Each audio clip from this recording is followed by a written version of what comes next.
बुआ कितने सालों बाद अपने मायके आ रही थीं और उसकी भाभी बड़बड़ाए जा रही थी कि शादी कर दी है, फिर भी चैन नहीं है। पता नहीं हमारा पीछा कब छोड़ेगी। शादी में इतना खर्चा तो किया ही था। जब प्रिया की माँ ने अपनी बहू, अपनी बेटी और अपनी ननद के बीच भेदभाव किया, तो प्रिया ने अपनी माँ को ऐसा सबक सिखाया कि उनके पैरों तले जमीन निकल गई। ओ माँ, अपने घर के कामों को, जिम्मेदारियों को खटना नहीं कहते।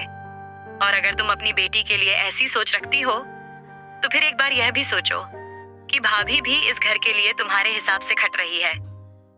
तुम्हारे मन में भाभी के लिए कभी हमदर्दी क्यों नहीं जागती? इस बार मायके आई हुई प्रिया बहुत खुश और उत्साह से भरी हुई थी।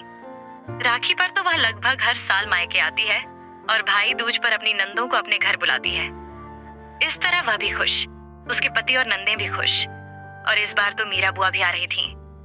राखी पर तो सोने पर सुहागा। कितने वर्ष हो गए, बुआ से मिले बचपन में कितना खेली है। वह बुआ की गोद में माँ की तरह ही बुआ ने उसे संभाला था। वह 12 वर्ष की थी जब बुआ की शादी हो गई थी। कितना रोई थी तब प्रिया तबीयत खराब कर ली थी। उसने अपनी बुआ मायके कम ही आती थी। एक तो वैसे भी मायका माँ से होता है, और दादी तो प्रिया के जन्म के कुछ वर्ष बाद चल बसी थी। दादाजी तो और भी पहले चले गए थे। विवाह होते ही माँ पर एक मानसिक दबाव हमेशा ही बना रहा था कि बुआ के विवाह की जिम्मेदारी एक अनचाहे बोझ की तरह उन्हें उठानी है। जैसे तैसे उन्हें पढ़ा लिखा कर उनका विवाह करके मानो माँ ने चैन की सांस ली और पल्ला झटक लिया। कभी राखी भाई दूज पर उन्हें बुलाने की बात भी नहीं उठाने देती। घर में भैया के विवाह पर बुआ आई थी कुछ दिनों के लिए बस, लेकिन प्रिया को हर छुट्टियों में बुआ बहुत आग्रह से अपने घर बुलाती और उतने ही प्यार से रखती। उनके स्वयं के बच्चे हो जाने के बाद भी प्रिया के प्रति उनके प्यार में किंचित मात्र फर्क नहीं आया था। प्रिया जब समझदार हुई तब से उसे माँ का व्यवहार कचोटने लगा। बुआ का क्या कभी मन नहीं करता होगा मायके अपने जन्म स्थान आने का, अपने बच्चों को मामा के घर भेजने का? ससुराल में जब सब उनसे मायके जाने के बारे में पूछते होंगे तब कैसा लगता होगा बुआ को। इसलिए उसने इस बार पिताजी पर बहुत दबाव बनाया और खुद भी माँ से बहुत आग्रहपूर्वक बुआ को राखी पर बुलाने को राजी किया।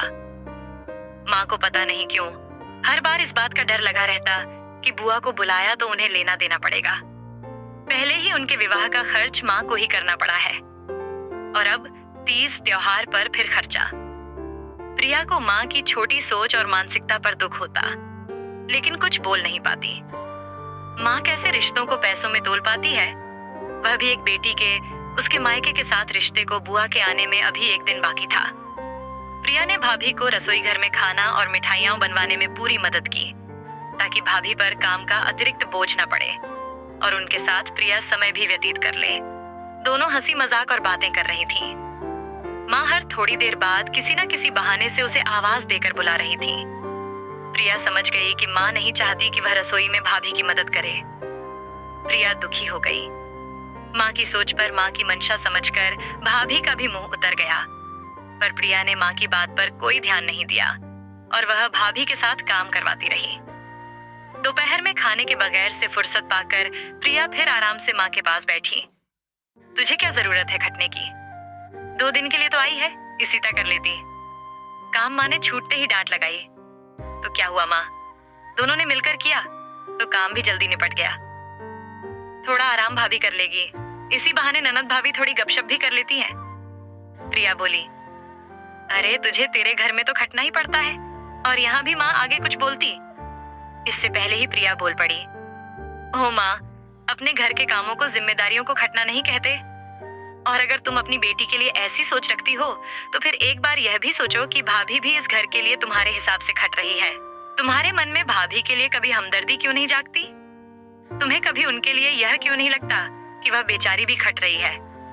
इस घर में बेटियां काम करें तो माओ को लगता है कि बेचारी खट रही है, लेकिन बहू कितना भी काम करे तो सास को वह हमेशा फुर्सत में ही बैठी लगती है। कहेगी यह तो उसका काम ही है। औरतों में बंटी इस सास और माँ के अलग अलग होने के कारण ही रिश्ते तनावपूर्ण हो जाते हैं। जिस दिन औरत निष्पक्ष रूप से सिर्फ स्त्री होकर स्त्री को देखेगी, उस दिन दुनिया की सारी बहुएं, बेटियां, भाभियां और नंदें सुखी हो जाएंगी। माँ अवाक होकर सुनती रह गईं। उन्हें प्रिया से ऐसे प्रत्युत्तर की कतई आशा नहीं थी। उस समय उन्होंने चुप रहना ही उचित समझा। शाम को भी घर के काम निपटाने में प्रिया ने भाभी की मदद की और फिर उन्हें साथ लेकर बाजार चली गई।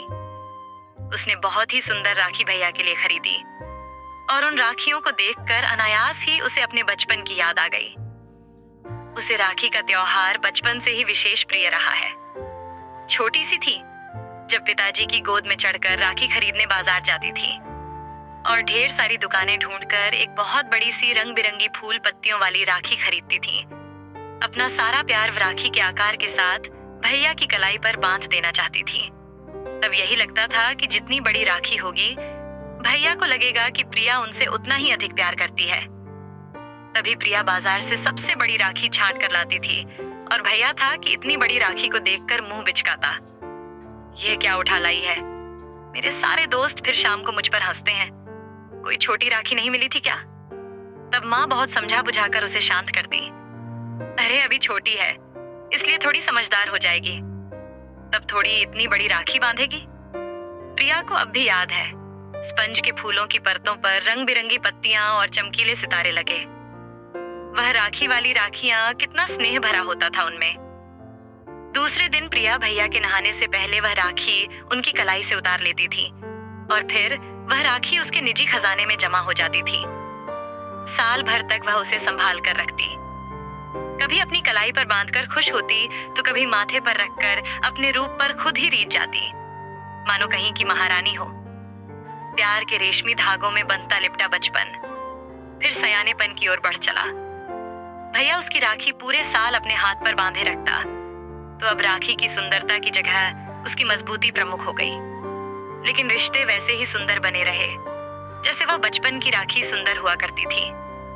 भाभी के आने के बाद उस राखी में मजबूती का एक धागा और सुंदरता का एक नग और जुड़ गया। फिर अपनी यादों से बाहर आई और सबके लिए ढेर सारे उपहार खरीद लाई। माँ बुआ भाभी के लिए साड़ियां, पापा और भैया के लिए कुर्ता पायजामा रिया और रुद्र के लिए कपड़े, खिलौने, मिठाइयाँ। पिताजी और भाई भाभी पास ही थे, इसलिए माँ उस समय तो कुछ नहीं बोली, लेकिन प्रिया माँ के चेहरे के भाव देखकर समझ गई कि उनको बुआ के लिए भी समान कीमत की साड़ी लाना अच्छा नहीं लगा है। लेकिन प्रिया इस बार कुछ ठान कर ही मायके आई थी। 9 साल हो गए उसकी शादी को, वह हक से अपने मायके आती है, तो बुआ क्यों नहीं? प्रिया आई थी तो पिताजी बाहर तख्त पर सो जाते थे और प्रिया कमरे में माँ के साथ रात के खाने पीने से निपटकर थोड़ी देर सबने बैठकर बातें की। फिर सब सोने के लिए चले गए। माँ और प्रिया भी अपने कमरे में आ गईं। आते ही माँ ने अंदर से कुंडी लगा दी। फिर उन्होंने अपना लॉकर खोला और एक बड़ी सी थैली निकालकर पलंग पर बैठ गई। थैली खोलकर माँ ने उसमें से कई छोटे बड़े डिब्बे डिबिया निकाली। प्रिया को पता था कि इसमें माँ का सारा सोने चांदी का सामान रखा था। माँ ने 2 जड़ाऊ कंगन बाहर निकाले।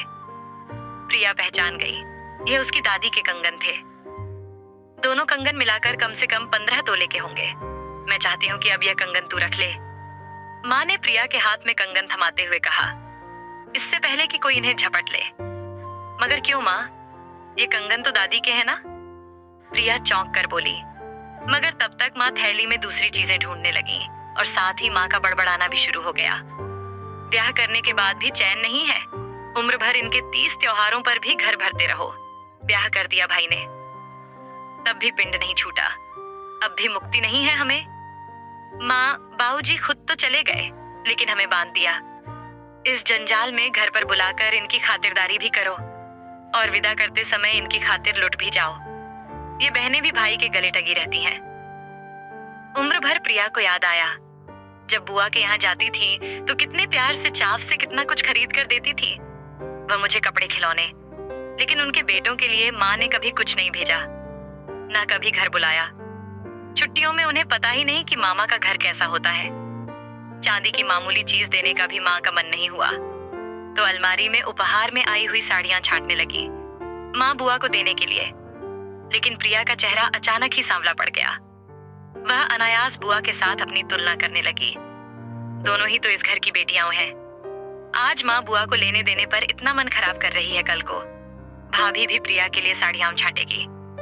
माँ की नजर अचानक प्रिया पर पड़ी। अरे तुझे क्या हुआ, ऐसा मुंह क्यों उतर आया? अचानक माँ, तुम मेरे ही सामने बुआ के प्रति कैसी सोच और कैसी बातें कर रही हो। एक बार भी नहीं सोचा कि जैसे मैं इस घर की बेटी हूँ वह भी इस घर की बेटी है। अगर बुआ के प्रति तुम्हारी सोच ऐसी है तो कल को भैया भाभी भी मेरे साथ ऐसा ही करेंगे, तो उनकी कोई गलती नहीं होगी ना? क्योंकि यदि तुम बुआ को कोसती हो तो भाभी को भी तो पूरा हक है मेरे आने को कोसने का, मायके नहीं बुलाने का। प्रिया का गला भर आया, आंखें डबडबा आई। अब तो मुझे भी यहाँ आने के लिए सोचना पड़ेगा माँ। हाथ में साड़ी थामे बैठी रह गई। यह तो उन्होंने सोचा ही नहीं कि उनकी अपनी बेटी यह बात खुद पर लेकर दुखी हो जाएगी।